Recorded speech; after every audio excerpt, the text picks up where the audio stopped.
Tēnā koutou katoa no mai, and welcome to the live stream of a kōrero with local body candidates for the 2022 local body elections of Ōpōtiki. My name is Ivor Jones, and my family and I have been residents of Ōpōtiki since we moved here from Rotorua in 2011. As a resident that will be voting in this year's election on the 8th of October 2022, I was interested in asking the mayoral and council candidates to have a kōrero with me about who they are, why they have applied for the positions they have. I work in the digital media field, and the intention of this cast is to raise the awareness of the Ōpōtiki community in terms of the characteristics and qualities of those people seeking to serve the community. I've spoken directly to several candidates about this idea, and a number are supportive, including today's guest, Kingi Williams. Tēnā koe, Kingi. Kia ora, Ivor. A YouTube channel exists that will hold the videos of our conversations so they can be referenced in the future. All candidates receive the same 10 questions upon which our kōrero is based, which should be around 15 to 30 minutes in length, and I hope that you find it of value. I would like to welcome Kingi Williams, who is standing in the Ōpōtiki ward, where there are 3 councillors. Kingi states that we live in challenging times and our people need a council that cares. Our community needs people advocating about real issues for the people that live here, not just the people that visit. Tēnā koe, Kingi, who are you and why are you running in this election? Hey, kia ora, Ivor. Yeah, thanks for the introduction. Thanks for the opportunity that you've created for us local electrics to be able to get ourselves out there in the community in a more positive way so that we can get more information out there about what we're about and about how we can serve our community. So I just want to take my non-hat off to you, brother, for your initiative and your approach towards this campaign. So yeah, thank you so much, Ivor. So for me, my name is Kingi Williams. I have been living in the Ōpōtiki community for about 5 years. I am originally from here, from the center of the universe being Ohiwa. So my tribal connections connect back to Ōpōtiki and Hapu One and Te Whakatohea. So my family have been involved in the community for centuries. So it's awesome for me to be able to stand up, to represent myself, to represent my family, to represent my heritage here, and to make sure that we stand, that we ensure that what we leave our children is something amazing. So the platform that I see in the council for me is a place where I can stand, where I can grow, where I can be involved in directing the high level goals of our community, working from the bottom platform of our community, the heart. I live on Church Street. I currently am building a mixed martial arts gym, or it's a wellness facility, by using the arts of martial arts as my vehicle to help people transform their lives. We have a healing kaupapa where we're working with people with lots of trauma, lots of addiction issues, and we're realigning them to their true call and their purpose in life. So we have a life mastery system that we're working with to help individuals in our gym. So it's not just a gym, it just becomes a family and it becomes a brand new culture around cultivating success. So we are running youth programs down here already, adults programs. We have a weight loss whittle in the community where I have an aspirational goal to lose 1,000 kilos over a 10-week period. But due to not enough participants, I've extended this goal to the end of the year to be able to get to it. So we're about at 200 kilos lost for our community at the moment amongst the people that I'm working with. So there's a nice vibration that's happening amongst our people, and we want to continue to do that. We want to continue to serve our community at a high level. So a bit of backstory about me. I struggled a lot as a kid. I was mischief. I was disconnected. I didn't have any role models. I didn't have a father. So life was very difficult for me. And I feel like I got missed out. So what I want to do is I want to connect to that part of me, that little boy that was roaming around the streets, tagging, stealing, being a little chico bum, And I want to put programs in place that are going to be positive, that are going to realign the values that are within them, that are being perceived as negative, but align them into a positive culture of competition, using martial arts as the vehicle. So, and other vehicles as well. So, So I'm hearing in your kōrero, Kingi, that you think that's the biggest challenge for Ōpōtiki. How would you summarize that kōrero that you've just given about your purpose and why you're here and what you're doing in terms of applying for the position that you are, counsellor? Yep. What's the biggest challenge you see facing the Ōpōtiki community? Yeah, so connection is one of the biggest things in our community. Are the people connected to the community? And then the next biggest thing, are they contributing? Are they contributing at a high level, or are they not even contributing to our community? So just take those 2 points. How do you connect? How would you connect people as a counsellor? How would you connect people in the community? The first part, how would you do that? Yes, so for me with connection, it's important in understanding and hearing our community, and providing spaces for them to be able to come and be able to speak freely, a place where they can come and incubate ideas and have them fostered and developed and nurtured. Another method of connection is providing opportunities for people to stand and showcase their greatness of Ōpōtiki. So I have Ōpōtiki's first mixed martial arts extravaganza coming up on the 22nd of October. This is a way that I'm connecting to the community. So we're fighting for our future. What we're doing is we're raising funds for our Ōpōtiki development charity that we're establishing, so that we can help remove the barriers for people that really need what we're doing down here, so that they can get down here and they have the resources available. Because sometimes we develop programs and then the people we design them for can't actually afford to come to the program. So we're trying to remove some of the barriers around that. So we're doing a big event to connect to the community. And what we're trying to do is we're trying to showcase other clubs in health and wellness. So I have a focus on wellness within our community. And if I'm well and if my community's well, then they can contribute a lot better. So we're connecting up with other clubs and we're sharing them. We're creating energy event, and then we're giving opportunities for clubs to showcase themselves at our event, sharing what they're up to in the community with a group of people that are looking to continue to be active. So that's one way that I'm using connection. I'm connected to the voice of the Ōpōtiki children by becoming a board member of Ōpōtiki Primary School. And we're looking at developing within the school Project Resilience. And so Project Resilience is a jiu-jitsu based program that works on empowerment of young people within a school system. So Tāne Atua School has been a pioneer, and they've been nominated for a national award in sport for Project Resilience.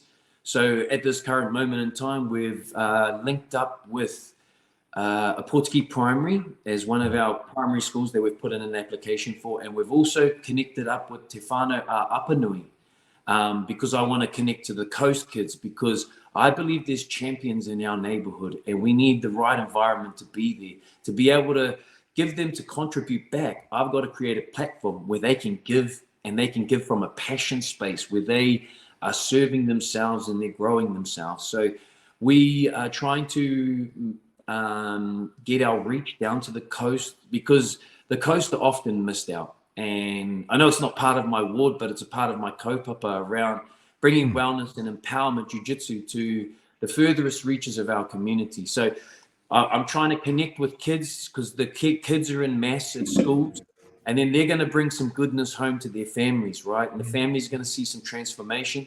Family's going to connect more with us and our systems and our teachings. And then that way we're going to get a level of contribution that we've never seen before. So I've got big hopes and aspirations for our journey in this community. So those are the way that I see the challenges, is if we can get people contributing more and we have more entrepreneurialism in our town and it's fostered, we're going to start to create revenue that not only is it rates harvesting that we're doing, but we've got other opportunities to diversify our revenue streams as a council and start to apply for more fundings based on what we've clarified and find the resources of central government and bring them to our community. So I had one of the questions I had was, if elected, what do you hope to achieve by the end of the term?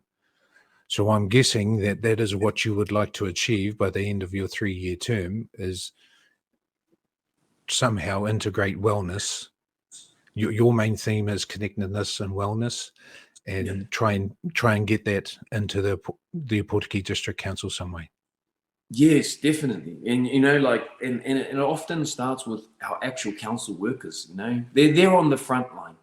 And I don't think that people have actually taken any time to talk to the councillors in a way that they can contribute at a higher level. So the council workers, you know, I believe the answers are in there, how we can synergize much more effectively, the growth opportunities, because they're on the ground floor and they're seeing it, but they just haven't had the right voice to be able to do that. So the connectiveness and wellness to the teams that we operate out of is very important. So leadership comes from connectedness. And if I'm connected and I know that something's going wrong with somebody, I have a heart and a compassion to want to help them overcome those things. And then when we do that, we build a level of trust. And then we build a level of contribution that I believe that we haven't seen yet. So if elected, I've got a lot of big visions that I want to manifest. But if we can create the space to be able to get that process in action, some of them might be a bit long, like getting an aquatics facility, which is around health and well-being for our community, having hot pools, having the right gymnasium facilities for our elderly people to get the regular exercise that they need in a nice, clean, friendly environment. So that's one of my projects that I really want to incubate. I don't think that I'll be able to get it by the term, but one of the objectives that I want to get by the term is actually our rubbish bin systems. You know, I see that it's really important that we have community bins at every park, at every rest stop, that we don't only have one hidden in the ground, but we have about 4 or 5 around there. Because the rubbish that falls out of the car goes into the field.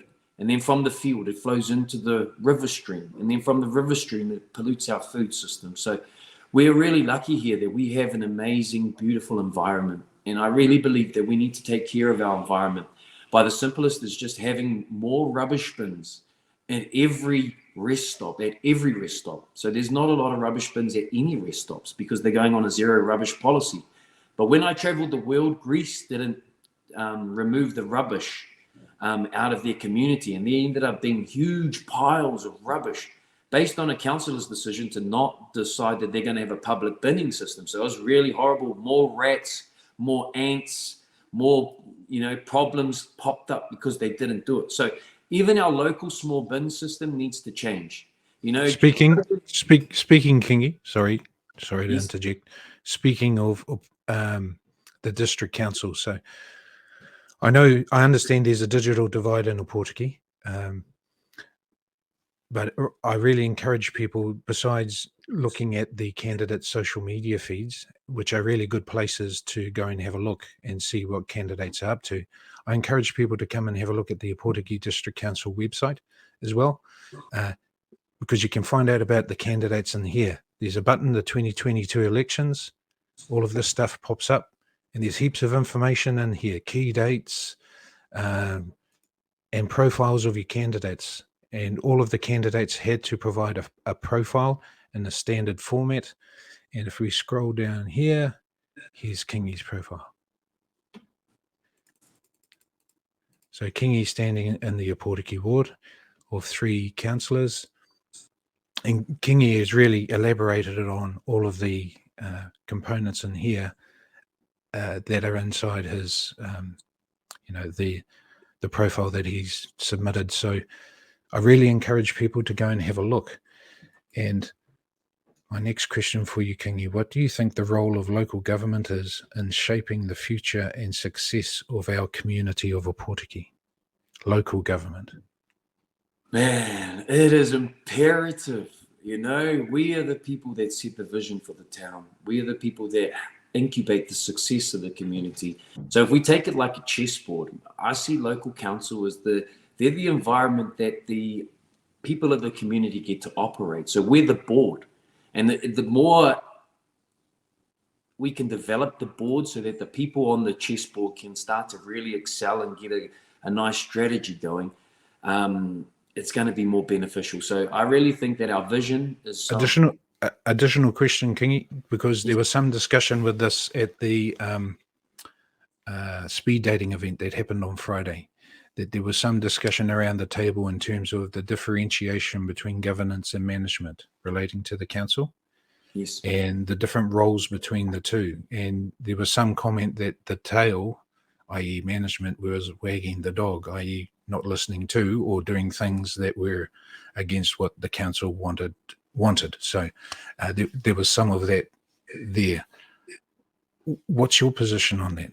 Where do you see, you've said local government has a big role to play, or council. Yes. How do you see it shaping the future of Ōpōtiki? Yeah, well, with that issue that you described is that the dog is wagging the tail.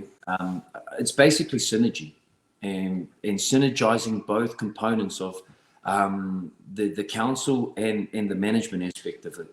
And once we can create a synergy between the teams, then there begins to form a level of trust.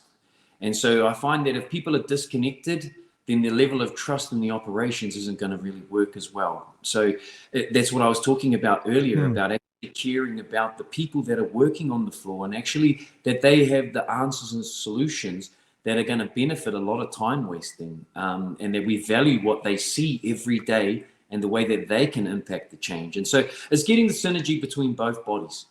And then so like team building between the two and the synergies that you're talking about, you see that as an area that you could positively contribute as being a councillor. That will be a focus for you, is trying to close that perceived gap that's in the community. Yes, definitely. I hesitate to say it's a perceived gap, because I've worked for government in various different organizations. You have policies and you have procedures which govern your behavior. So I find it difficult to see how the tail management is wagging the dog. And I find that difficult to understand. Yeah, and I think it's just a level of respect and trust. I think there's just some of it's been broken, and that's what happens in a broken relationships. So if we form the strength of the relationship, I believe the synergy will come back, and then the vision can be able to be moved forward. It's like trying to drive forward with your brakes on. I want to drive forward, but my other foot is stuck on the brake. And so what we need to do is we need to just lift that foot off the brake. Well, we've got to figure out what those actual issues are and why there is that braking there. But then we've got to come up with innovative solutions to be able to work and move it forward. Excellent. What do you think is your most important asset that you can contribute around the council table, considering you will be one of 7? I am a strength finder. I have come from such a diverse background. And I've dealt with depression and anxiety, and I believe that everybody has something to contribute, and it's about us enlightening them to be able to follow with passion.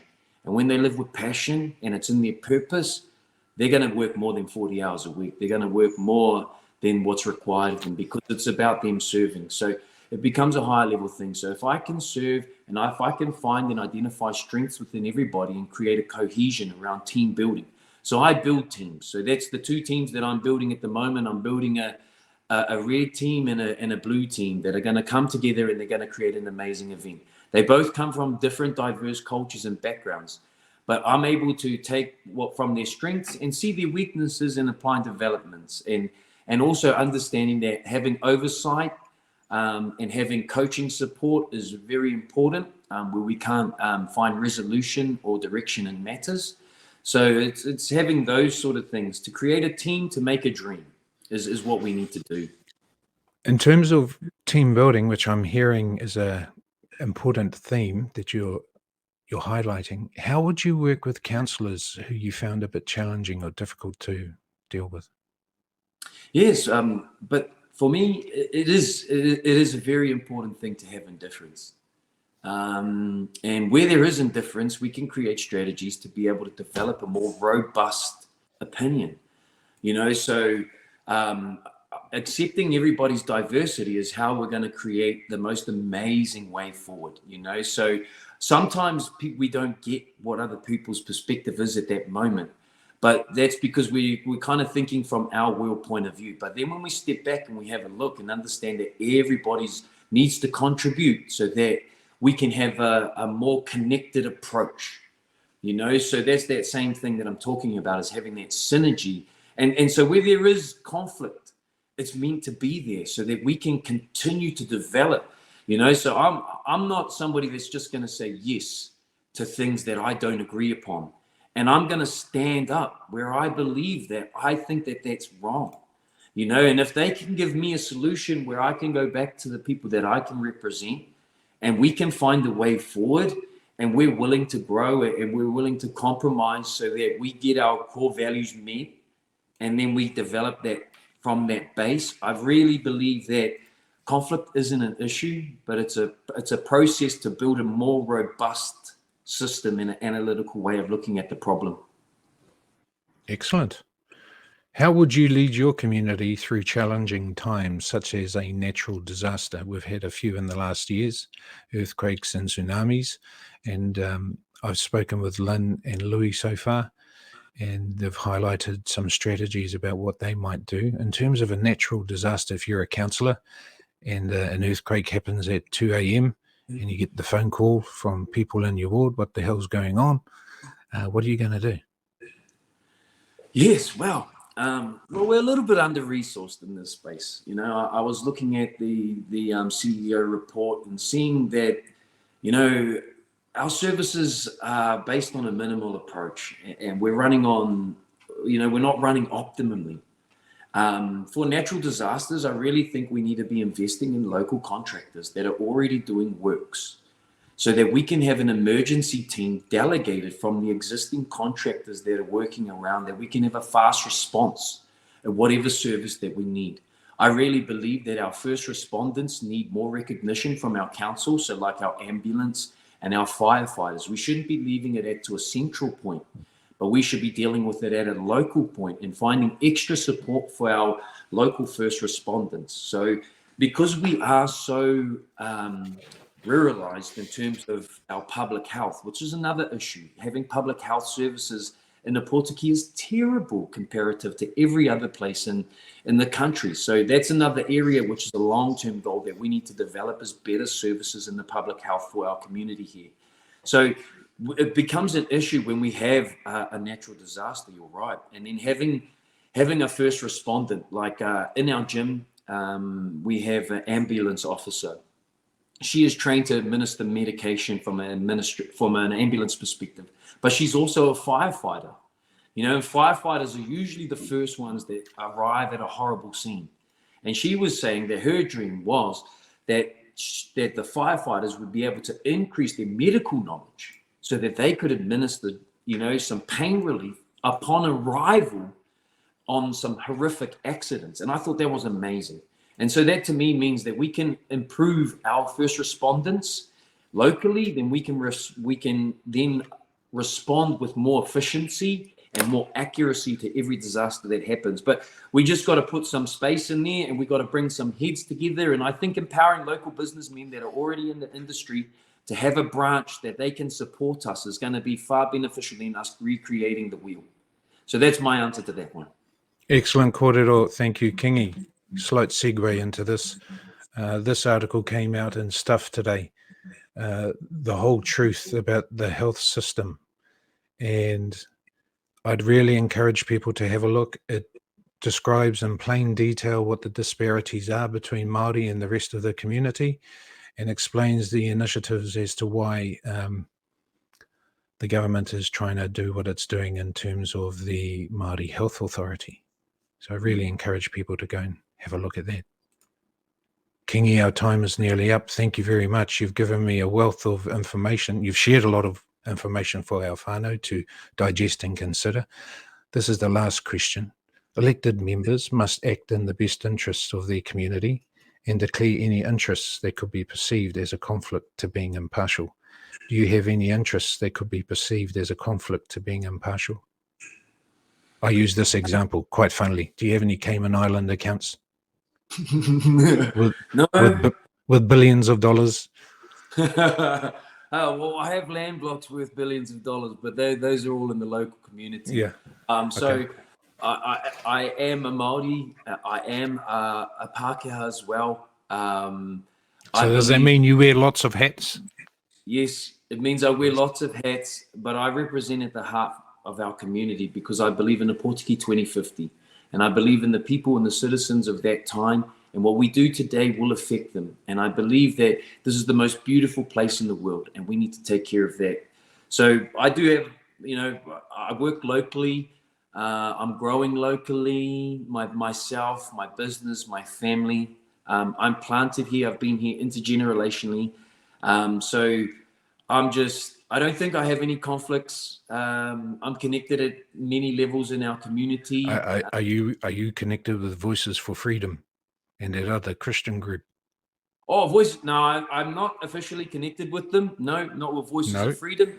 But I was actually one of the creators of the Man Up program. So I was working at Whakatohea at the time, and I created the social services need around creating a peer group support. Sure. So I was instrumental in the creation of that. So I don't the Freedoms and Rights Coalition. Yeah, Mr. Tamaki.